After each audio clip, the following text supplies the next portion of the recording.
Here on Mazone HD Sportsnet, presented by the JMU Alumni Association. I'm joined by men's head soccer coach Tom Martin. Coach, tough way to end the season with a 2-1 loss against Northeastern, but bottom line, season goes on with the tournament this weekend. Well, exactly. It's a long trip. It's always a long trip to Boston. You don't have an easy route to get there. And tough game. Northeastern had to win to get into the tournament. Could have gone either way. Didn't go our way. We lost another overtime game. Go figure. Overtime. But it could have gone either way. It just didn't go our way. We had our chances and got a good lead. Jamal scored a nice goal. And then the game got a little hot-tempered, a little ill-willed, and that kind of tipped the momentum their way. And they held on and scored a decent goal in the overtime. We've talked about this before, but a lot of cards this season. Maybe some guys held back a little bit on Saturday because of that card situation. But now with the tournament, you don't have to worry about suspensions other than red cards, obviously, but that's a whole other animal from yellow cards. Correct. Not only is it a second season for all teams, but it's a second season for all the players in terms of cautions or ejections. You know, your total number goes up when you hit postseason play. And I really think, I don't know anything about the statistics, but I think if you look as the conference footprint has expanded, what it does is it exposes you to different officiating associations. And it's different all over the country. You know, some places it's a very tightly called game. Another area of the country may be a very loosely called game. And players, as they mature, have to adjust to that. And that's a challenge for everybody. You know, a game 10, 15 years ago in the old CAA, where the footprint consisted of mostly day trips, you saw a lot of the same guys, for better or worse, again and again, whether it was home and away. And as a player and as a coach, you pretty much knew what to expect. Now it's difficult for teams that go on the road. It's going to take a while, and if our footprint keeps expanding, it's going to, you know, involve different associations all over the country. I'm not saying it's better or worse. I'm saying it's just something you have to adjust to as a group and deal with it. With these card suspension, or with these card limits raised now for the tournament, aside from injuries, everybody's got injuries, but you've got as about a full squad as you've had all year.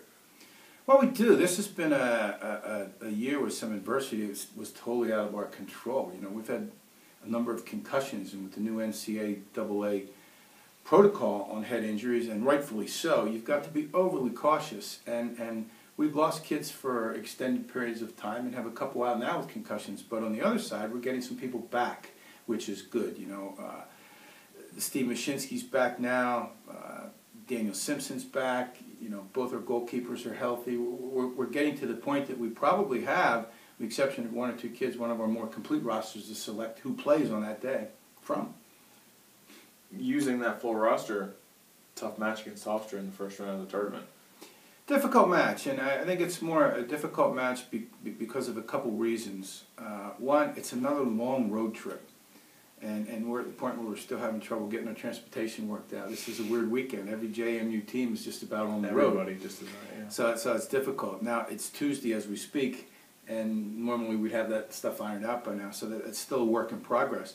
It's a long trip, and what makes it even longer is you have to avoid New York City at certain hours of the day. We got stuck a couple years ago with the Chris Christie bridge debacle up there, for better or worse, and we were one of the buses sitting on that bridge for like 3 hours. And you hit it at the wrong time, and it can really be tough. It's not as far as Northeastern, but it's a long trip. Artificial surfaces again, different officials, but bottom line is Hofstra's a very good team. It's an older, more mature team. They beat us here, rightfully so. They're probably drawing the biggest crowds in the CAA.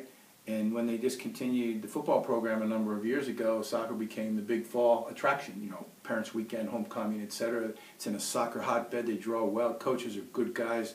It's a tough team to play. We can't say that it's the toughest draw out there because everybody's good that's still playing. You know, what we look at on the positive side is probably half the teams in the country aren't playing anymore.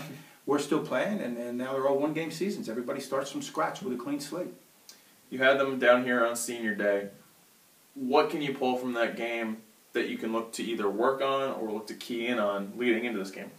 I think more than anything else is we will have developed a deeper squad from our standpoint. I would look for us to play more players and get a player rotation that's a little more frequent than it's been in games where we don't have the full squad to pick from.